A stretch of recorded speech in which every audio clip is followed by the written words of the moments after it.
congratulations to you. Thank you, thank you. We're happy to be here. Dallas International Film Fest. It's live. The energy's feeling good. I can't wait for people to see the film. I'm a bit nervous, but we'll see how it plays out.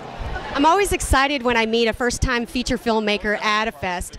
I understand you opened it at Sundance, and now you're here at the Dallas International Film Festival. How has this ride been for you? It's been a nice journey. I mean, at the Sundance, it was different. You have regular audience goers, and then you have a lot of the industry folks there because you're trying to sell. So it's the pressure of that, which we did sell. Thank you to IFC. We come out July 29th. That was a slide in anywhere cameras.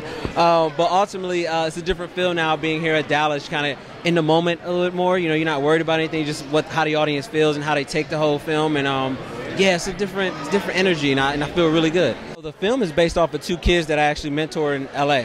I ran across them during my mentor program called Engage the Vision, and we had these two kids that were selling drugs in order to sponsor their dreams of skateboarding. And I found it was an interesting concept, and I knew the path that they were going down. I saw a lot of friends and family go that similar path, and it wasn't so good at the end of the tunnel.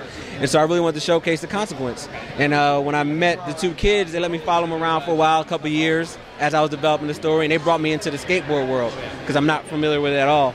And I brought them into campus. We went to USC together, so I brought them to USC to try to show them another light. And one got heavier into it while the other ended up getting sponsored.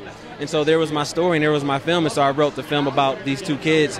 And then when I went back home to Cleveland, I realized the skateboard community was on a rise there. And they were like, we got it a bit tougher because we're not in LA. You know, we faced the winners and the whole nine. And so I was like, you know what, I'm going to make this a big plot point of the story. And I went back home to shoot the film. Yeah, and I was able to add a lot of me into the project just because we shot in the neighborhoods I grew up in, implementing a lot of characters that were part of my life. And so the film is kind of rich of a lot of me. How is it that you came up with your 4 lead boys to play skaters and actors? So the 2 of them actually skate out of the boys, but within the film I decided 4 was the right amount of number to showcase the different worlds and storylines that I want to follow, the certain scenarios that are very common in Cleveland, Ohio, and urban areas.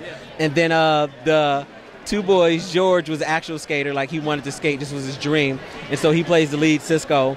And we also have Esri, who's a rapper from Cleveland, Ohio, never skated a day in his life, but had that natural ability. He was like authentic to the film, and so that brought him to life, and the rest of the boys had something to pull from.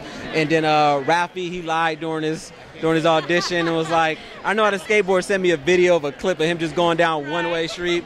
He told us about that. He told you about it, but he was talented, man, and he had it. And so we brought him in, and he learned how to skate as he learned how to skate. And then Moises, who's not here today, who played Junior, he has some skateboard background. You know, so they all helped each other out. It was a level of, hey, I'm going to teach you how to skateboard from 2 boys, and the other was like, I'm going to teach you how to act. And so they were helping each other. It was a nice balance. Balance. I didn't ask Rafi this. I probably should have. I understand he's from the UK and he has a very strong accent. Is this something you had to work with during the film? Very strong accent. We did. So even before he came out to Cleveland, I told him he wasn't allowed to speak in his accent. And so he came out, and the boys were helping him, especially as he would get him a Cleveland accent.